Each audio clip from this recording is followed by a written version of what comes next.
السلام عليكم يا شباب، جيت لكم بالحلقة الثامنة من انمي ريك. بس قبل ما نبدأ الحلقة بتاعتنا ما تنساش تدعي لاخواتنا في فلسطين إن ربنا يقويهم على اللي هم فيه وتصلي على النبي، واهم حاجة انك تصلي لان صلاتك اهم. وقفنا الحلقة اللي فاتت يا شباب لما ريك قال لانجيليكا انه هيساعدها ويدربها. بيجي فعلا اليوم اللي هيدربها فيه ويقول لها التدريب اللي احنا هنبداه دلوقتي صعبة جدا لدرجة ان العقل البشري ما يقدرش يستوعبه. يأكد عليها تاني وانت جاهزة للتدريب؟ فبترد عليه وبتقول له جاهزة، مش هتراجع في كلامي. طب حلو، عجبتني العزيمة بتاعتك. علشان كده هنبدأ بالأوزان وكل واحدة وزنها 30 كيلو. ما فهمتش برضه ايه نوع التدريب ده؟ برد عليها ولكن أهم حاجة دلوقتي إنك ما تخفيش سحر التعزيز يا إما هتموتي. ولسه بتقول له تقصد إيه؟ فمنطلق وبيجري بسرعة. بيكون باين على أنجيليكا إنها هتروح فيها.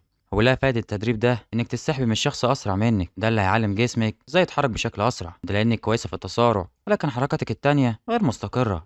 فبتتوصل له إن يقف لحظة قبل ما تموت. فبقول لها لما تفتكري إنك وصلت لأقصى حد ليكي ساعتها لازم تبذلي جهد أكتر وما تلاقيش، استحملي شوية. هما كلهم 6 ساعات، وبعد ما ال6 ساعات خلصوا بتكون مرمية على الأرض، تحس إنها بتطلع في الروح وهتودع خلاص. كلها ريك عاش عليكي، وده المتوقع من فارسة من الدرجة التانية. بس ما تلاقيش ما حصلكيش الكلام ده أنت لوحدك، لأن حصل أنا كمان وقتها أغمى عليا، وكمان مت 3 مرات في أول يوم تدريب ليا. بتكون فخورة بنفسها وبتقول ولكن أنا خلصت اليوم الأول. فبيضحك وبيقول لها أنا لسه الظهر، هناخد استراحة شوية وبعدين نبدأ. تقول له أنت بتتكلم بجد ولسه هتدرب تاني؟ فبتقول له مفيش شويه رحمه في قلبك؟ فبيمشي ويسيبها وبيقول لها اجيلك بعد ساعه. نيجي اليوم الخامس في التدريب ونشوف انجيليكا قاعده في مكان مستمتعه وهي بتاكل. نعرف انها هربانه من التدريب وبتقول اللي انا بعمله ده عباره عن سحاب تكتيكي عشان احافظ على صحتها العقليه. ومتخيله ان ريك مش هيعرف مكانها، ولكن ريك بيفاجئها من الشباك وبيسلم عليها. ويل ما كنتش متوقع ان في مكان زي كده، وبيكون اصلا مر على الهروب بتاعها ربع ساعه بس. بتقول له انت اكيد جيت عشان تهزقني. فبيقول لها اكيد لا، وانا ليه اعمل كده؟ متفاهم جدا رغبتك في الهروب. انا حتى مش متذكر عدد المرات اللي هربت فيها خلال السنتين اللي فاتوا،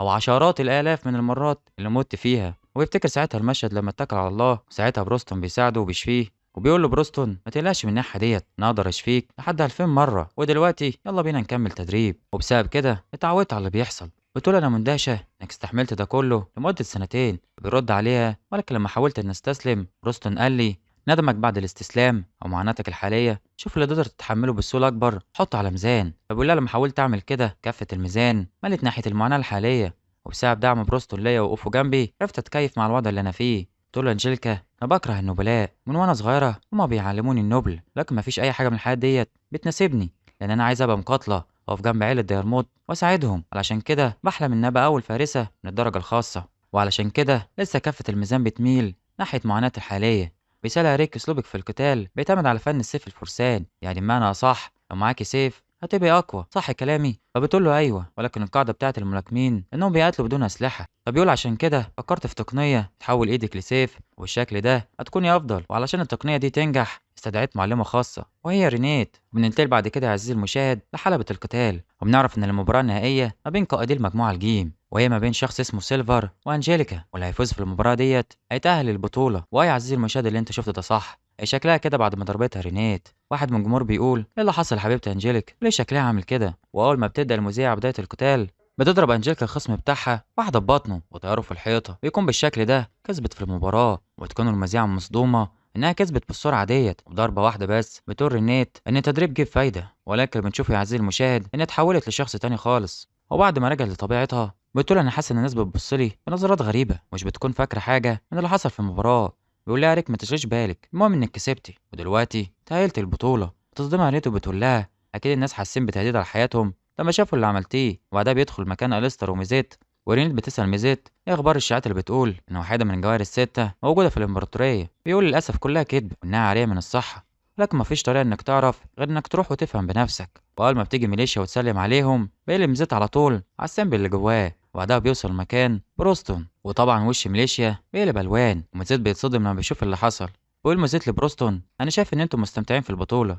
فبيقول له ما تقلقش هنفوز بالبطوله ونجيب جوهره الملك. اليستر بتقول انا عايز انضم انا كمان للبطوله. فبقول لها ريك اه طبعا، ده انت هتدمري ساحه القتال كلها. بروستون بيسأل انجيليكا وبيقول لها وانت كمان هتشاركي في البطوله؟ فبتقول له ايوه، وكمان ريك ورينيت دربوني والحمد لله اني عايشه دلوقتي، لاني كنت مفكره اني هموت قبل ما اخش البطوله. بروستون بيشجعه وبيقول لها ان تدريبك عمره ما يخذلك ابدا، ومهما كان الوقت قصير تقدري تحققي نتائج ايجابيه. والكل بيشجعها وبيدعمها. وطبعا اليستر بتشجعه وبتقول انا مش عارف انت بتقولوا ايه ولكن تقدري تعمليها. وبيجي وقت بطولة ملك القبادات ونشوف المدرجات مليانة بالجماهير اللي منتظرين البطل الجديد للبطولة، وبعدها بتعلن المذيعة عن القرعة والخصوم اللي ضد بعض. وأول مباراة بتكون غيث ضد مولر، والمباراة التانية بتكون أنجيليكا ضد دوك. هي اسمهم كده يا عزيزي المشاهد. المباراة التالتة بتكون ما بين ريك وسيلينا، وبيكون ساعتها ريك مبسوط لأنه مش هيواجه بروستون، لأن لو كان حصل كنت هتسحب ساعتها. المباراة الخامسة بتكون ما بين بروستون ودوني فيشر، وبنشوف في المدرجات ميليشيا وجولد. وجولد بيقول لها بقول لك ايه، وقافل البصات الغريبه اللي بتبصها للزعيم. فبتنكر بتقول له لا انا مش بعمل حاجه. وبتكون المباراه الاخيره ما بين ايدي جريس ضد البطل كيروين اورلوف. الشخص اللي جنب المدرب بيقول يا ترى هو عامل ايه دلوقتي. فالمدرب بيقول بكل ثقه بغض النظر عن حالته ولكن كيروين هيفوز في النهايه. انجيليكا بتقول للريك انت لاحظت اللي عملوه؟ فبيقول لاحظت ايه؟ بتقول ان غيث مش هيواجه كيروين او بروستون لغايه نهايه البطوله. يعني انت تقصدي انهم كانوا مرتبين ده كله عشان ما يواجهوش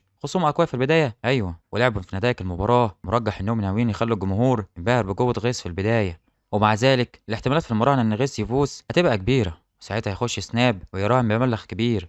وبكده لو غيث خسر في المباراه ديت متعمد هيكسبوا مبلغ ضخم من الفلوس. علشان كده انا هواجهه في الجوله التانية، اتاكد ان دمر له كل خططه. وننتقل بعد كده وبنشوف ريك وبروستون ماشيين في الطرقه، وبيجي كيروين المدرب بتاعه، وكيروين بيقول ايه اخبار الفوز معاكم؟ بيرد عليه بروستون بيقول له ما تقلقش هنفوز بالحزام. فبيقول له وانا بطلع ده ومنتظر بفارغ الصبر. فبيمشي بروستون وبيقول له اشوفك في نص النهائي. بيقول للمدرب اوعى تنسى شكل الخصم بتاعك. وبيفكروا بعد كده بالماضي لما جابوا للصاله الرياضيه بتاعته وقال له ان احنا عندنا افضل 4 اعضاء في بطوله ملك القبادات، واللي انت شايفه قدامك ده هو غاروين وصل لافضل 4 في البطوله. انت تقصد الراجل العجوز ده؟ طب ما فيش مانع لو قتلته. فبيرد عليه وبيقول له القتل ممنوع، وكمان الاسلحه والدروع ممنوعه. وبيتغر في نفسه وبيقول وريني افضل حاجه عندك. وبنشوفه بعدها وهو على الارض متدشمل بعد ما نفخه جاروين، ومن ساعتها هو بيتدرب واقصى ما عنده لغايه ما فاز في بطوله ملك القبادات. وبعدها بننتهي المباراه بتاعت غيث، والشخص اللي قدامه بيحاول يضربه بكل قوته ولكن ولا حاجه بتاثر فيه. والخصم استغرب من قدره تحمله والقوه الدفاعيه اللي عنده.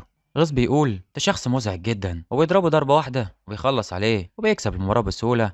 وطبعا يا صديقي انجيليكا بتقدر تكسب المباراه بتاعتها، وكمان ريك بيكسب بكل سهوله. وطبعا يا صديقي ما ننساش بروستون، مش محتاج نقول. وبتيجي المباراه بتاعت كيروين وبيضرب الخصم بتاعه وبيوقعه على الارض.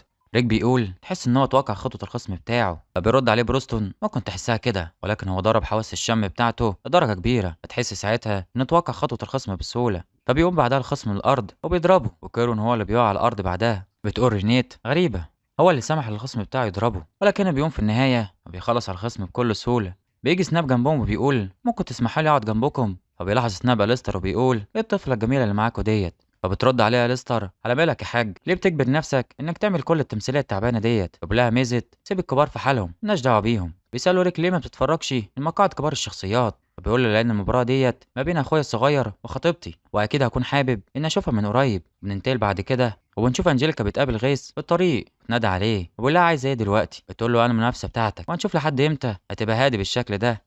فبيقول لها اعرف ازاي اتعامل مع حشره زيك واتاكد ان انا مش هضربك في بطنك عشان تقدري تحملي اطفال سناب. وبيمشي بعدها من المكان ويسيبها، وهي ساعتها بتكون على خيرها وهتتجنن. وبننتقل بعد كده للمباراة بتاعتهم وبنشوف انها بتهجم عليه وبتحاول تضربه مرة واتنين وتلاتة ولكن مفيش فايدة لان جسمه قوي وصلب. فبعدها بتقرر تهجم عليه بالتقنية اتعلمتها من رينيت، وبتستخدم تدفق السحر وانعكاس عكسي مع اقدام سريعة. والفعل بتنجح عزيزي المشاهد وبتعوره، وبتقول له هي مبسوطة من اللي انت بتوصفه انه ضعيف دلوقتي. وبس يا عزيزي المشاهد دي تكون الحلقة الثامنة من انمي ريك. بس قبل ما ننهي الحلقة بتاعتنا متنساش تدعي لاخواتنا في فلسطين وان ربنا يقوم على اللي هم فيه، وتصلي على النبي. اهم حاجة انك تصلي لان صلاتك اهم. وسلام.